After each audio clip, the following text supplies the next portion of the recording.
In 2016, Tarun Sagar, a Digambar Jain monk, was invited to the Haryana Legislative Assembly to deliver a speech. As a Digambar Jain, he had renounced clothing and was naked when addressing legislators, both men and women, from a podium. The sight of a man without clothes addressing a large gathering of elected representatives drew ridicule in some sections, even outrage, but there was also serious criticism directed against those who chose to mock him. Hear him not for what he chooses to wear or not wear, but for what he has to say, some said. There were those who applauded the Haryana Assembly for extending this invitation, as it represented a deviation from notions of Victorian morality, dictating our perception of what's acceptable and what isn't. Moreover, a veneration of the body, as some put it, only showed that nudity is no offence but a form of democratic expression. During the Kumbh, thousands of Naga sadhus marched naked towards the Sangam for the holy dip. But is this democratic expression the sole preserve of the spiritual in India, or does it extend to other sections of society as well? When Ranveer Singh, the popular actor, decided to pose in the nude for a magazine photo shoot, opinion was once again divided in the country. Those backing him said that this was his creative expression, that the shoot was not obscene but aesthetically done. I don't like anything negative said about my favorite Ranveer Singh. तो मैं ये question को मतलब बर्दाश्त भी नहीं कर सकती हूँ. I love him. He'll be eternally a favorite to every one of us actually, and he's given us so much at the movies, so we should only give him love. I personally don't think people are trolling him. जितने comments मैं पढ़ रही हूँ, in fact मैं खुद मुझे ऐसा लगता है that he's beat me my game as well. So I think it's a fabulous picture if we look at it in a creative manner, because we all are artists. So let's respect that, instead of just poking and doing this. I want to tell you guys, I think we should evolve a little bit now, just a little bit. मुझे तो एक कुछ अलग ही लगा, जो कोई नहीं कर सकता वो रणवीर कर सकता है. हाँ, मैं तो कहती हूँ सारे बड़े बड़े सुपरस्टार हीरोज जो है वो लोग करो ऐसा कुछ रणवीर जैसा फोटो शूट. अरे तो पूछने देना, तो उसके लिए अलग है ना. हाँ, तुम्हारे लिए हो गया. मुझे ऐसा लग रहा है कि जितने भी हीरो है बॉलीवुड में, हाँ जी, मेरे भाई सलमान को छोड़ के ऐसा रणवीर जैसा फोटो शूट कराओ, बहुत अच्छा होगा. I do not understand how this has caused any sort of discomfort or hurting a woman's sentiments. As far as his genitals or his private parts are not being exposed to hurt somebody in their face, I do not see that there is so much of, hoo-ha-ha about it. Social media or OTT platforms, there is absolutely no standard of what qualifies for obscenity or what qualifies for nudity. On what basis are we talking about filing cases and fighting against this, and what is the kind of remedy that you're looking at? As far as molestation is concerned or modesty of a woman is concerned, I don't think this was forced upon a woman.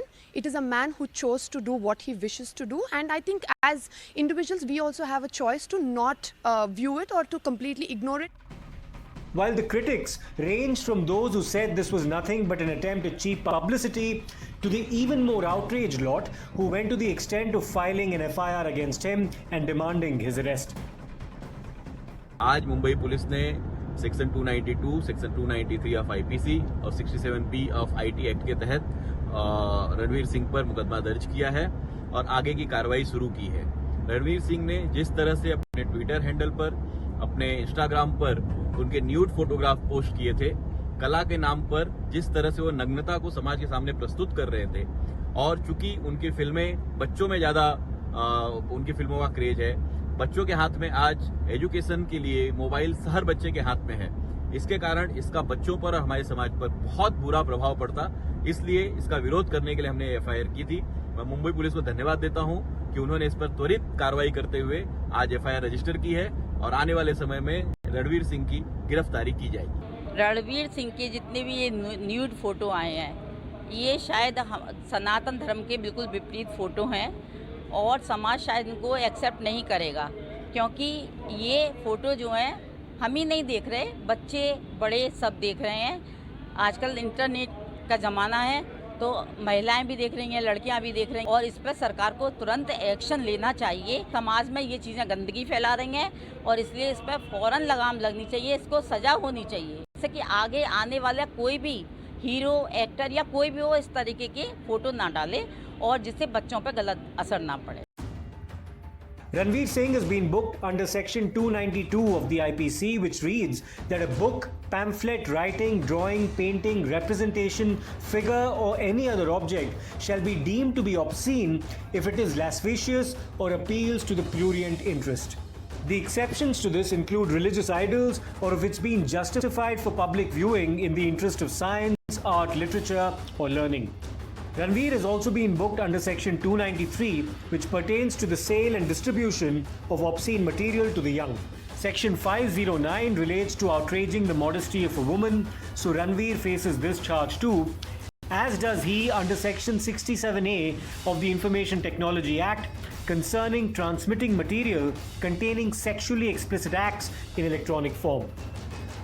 Of all the sections that have been leveled against Ranveer Singh's, one of the section is 509 of IPC, which is outraging modesty of women.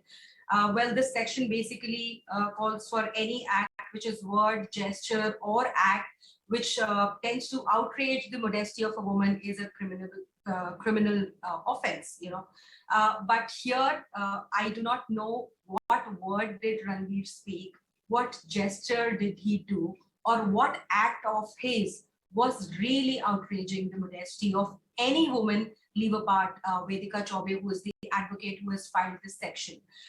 While we are discussing Ranveer Singh's case, what I really want to add is that a lot of these sections, for example, 354 and 509, have made a criminal offense very, very subjective. It is very easy to file these sections on anyone, but it is very difficult to prove oneself innocent or get out of it because it's a criminal section after all. All this for posing in the nude. It must be said here that his private parts were concealed, though the complainants, presumably upon a microscopic examination of the photograph concerned, thought otherwise. Legally speaking, if you ask me, let us see what the courts have decided so far in cases which are similar to Ranveer Singh's case. Almost you can say 100% cases, almost 100%, you can say almost 99% cases which were something similar to this case. The courts have acquitted them, the people who were concerned, who were held responsible or liable for nudity by general public or by the complainant, but the courts have looked at it a little differently and they have acquitted the accused parties in almost all the cases. So this clearly the legal angle is very different than what people morally or ethically think or assume. So if you ask me as a legal person, as a lawyer, I don't think he's on the wrong at all. And whatever he's done, it is his artistic freedom and he has his fundamental right which he can exercise, and he's exercised the same as an artist. Now, whether this case against Ranveer is just a tool to harass a popular star or born out of genuine outrage is another matter.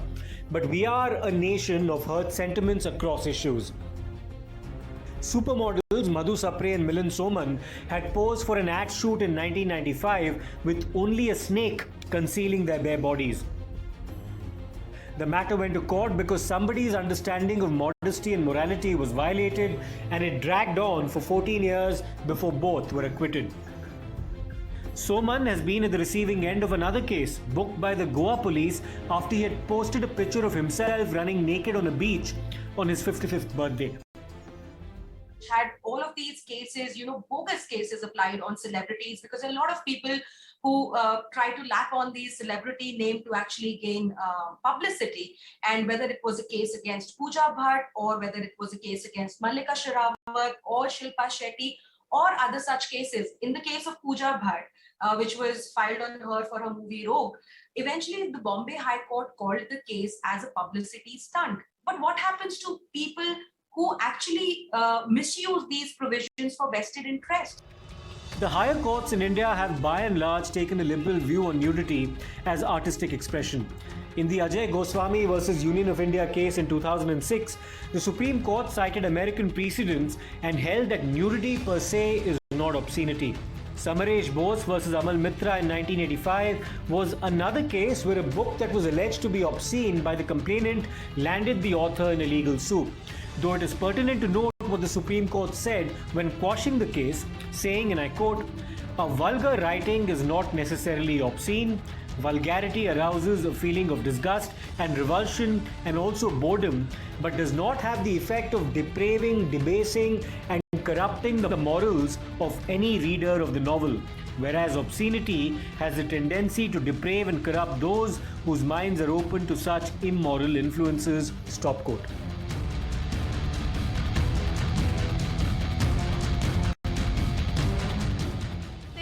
One such lawyer, also women lawyer, she said that obviously it is vulgar, we can see his bum and all, she said something like that. But what I have to say is there's a lot more things that we need to discuss. Why is such a hype around this kind of thing? Why do we only have to discuss this? There are such more things that we can discuss. यार मतलब being an Indian अभी तो फिलहाल ये सही नहीं है generations के लिए, क्योंकि जो यंग किड्स हैं उनके ऊपर गलत असर पड़ेगा इसका। लेकिन पर्सनल ओपिनियन है उनका भाई, इस पे ज़्यादा कुछ बोल नहीं सकते हैं, बट ये है कि गलत है, नहीं होना चाहिए था ये। This is not right for the youngster. This is very bad, and this is very bad for all the youngsters to see. This is the nude photo. सही किया क्योंकि देखो अगर जैसे हम कोई नॉर्मल ऐसा कोई इंसान करता ना, हम जैसे हम क्योंकि सेलिब्रिटी नहीं है, लेकिन अगर वो सेलिब्रिटी है तो उसको अलग से क्यों ट्रीट करना है? हाँ, गलत बात है ना, सबके लिए लॉ बराबर होना चाहिए।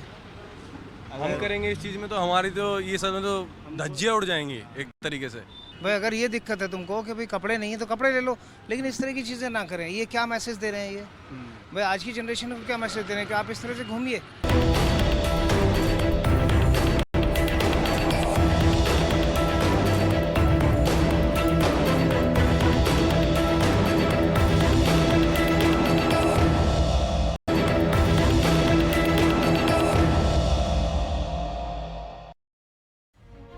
In the Ranjit Udeshi versus State of Maharashtra case in 1964, when deciding the appeal of a bookseller who had been imprisoned for the sale of D.H. Lawrence's Lady Chatterley's Lover, a book the then government in Maharashtra believed obscene enough to arrest him, the Supreme Court adopted the Hicklin test, referring to an 1868 case where it was observed in the British courts that, and I quote, "The test of obscenity is this: whether the tendency of the matter charged as obscenity is to deprave and corrupt those whose minds are open to such immoral influences and into whose hands a publication of this sort may fall." Stop quote.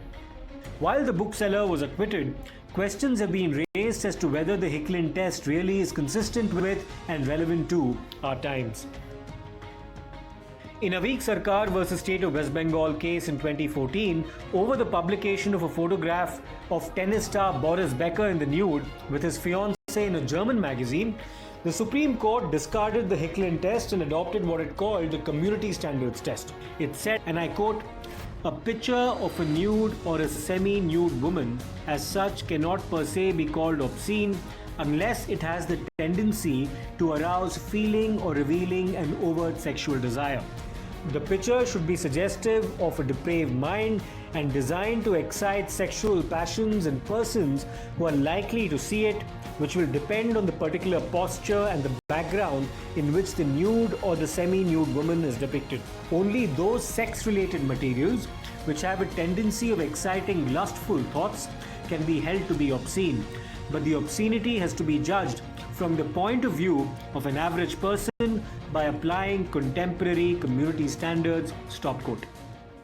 Earlier, if you look at the cases which were decided by the Honorable Supreme Court, the apex court in the previous cases, the courts had two different mediums of testing whether what would amount to nudity and what would amount to obscenity, and whether this is something which is against the public interest or which would cause some kind of disturbance when you're shooting something like this in public space.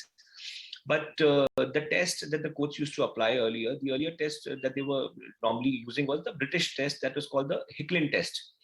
And then later on, they have changed the entire dimensions. The Honorable Supreme Court have started applying the American Roth test now, which was used the first time it was used in the AVEEK SARKAR case by the Honorable Supreme Court.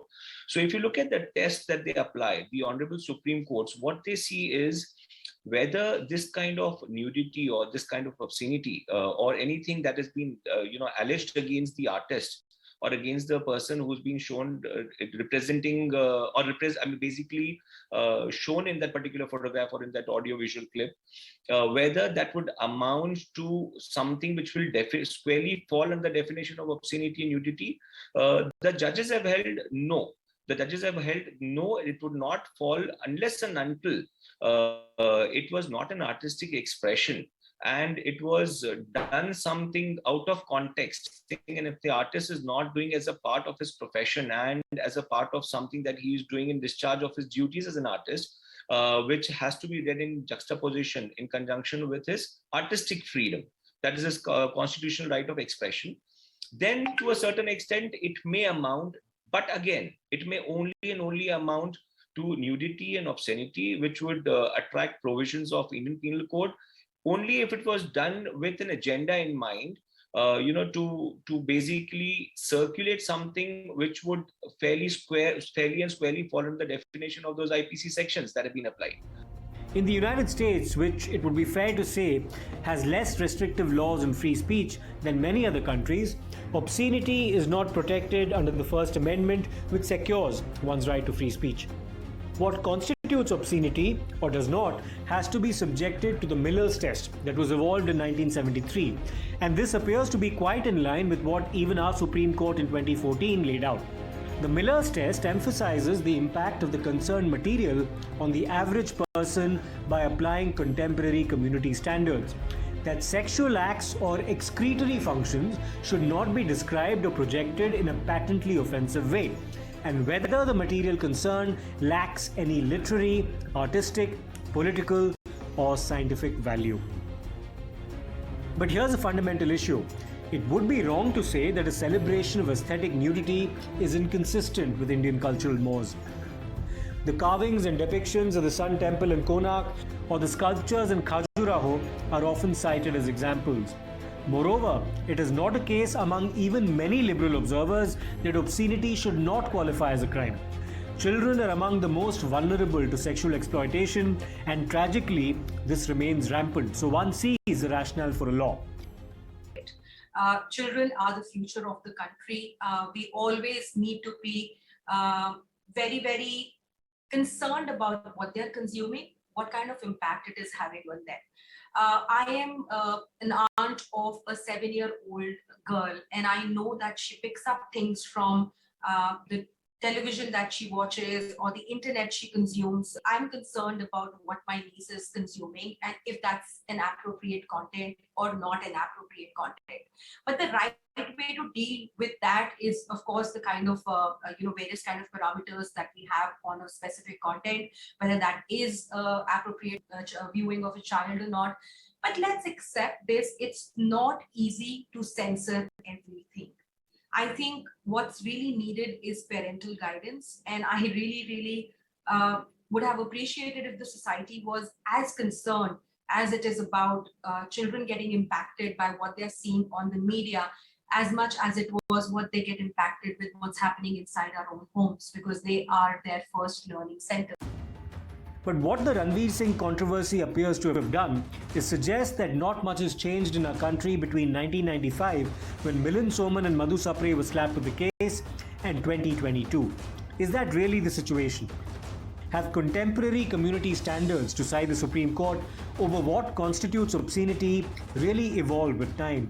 There are enough people in our country with mindsets still trapped in the 1860s who, in the endeavor to uphold what they see as Indian culture, are more devoted to prescriptions of Victorian morality than anything remotely Indian.